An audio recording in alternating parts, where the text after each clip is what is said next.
Welcome to the last breakfast. Please enjoy the video. You start by saving any work. Notebooks don't auto-save external files. Once done, focus on Runtime in the top bar. Click Runtime, then choose Restart Runtime.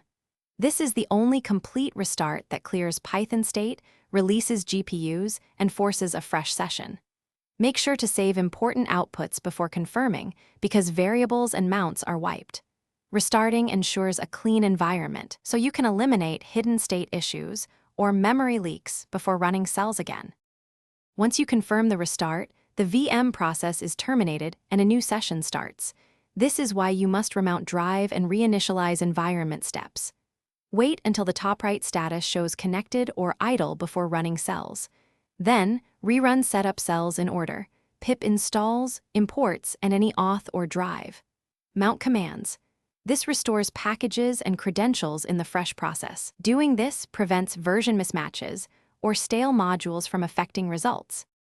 Finally, execute a small test cell to confirm the interpreter responds and GPU/TPU is available if needed. If restarting once doesn't help, use runtime then factory reset runtime to force complete environment recreation. This helps when residual low-level issues persist. If problems continue, make sure you're under resource quota and disable interfering browser extensions, because those can break WebSocket connections. If you still see failures, reopen the notebook in a new tab to rule. Thanks for watching. If this was helpful, leave a like and consider subscribing. See you next time.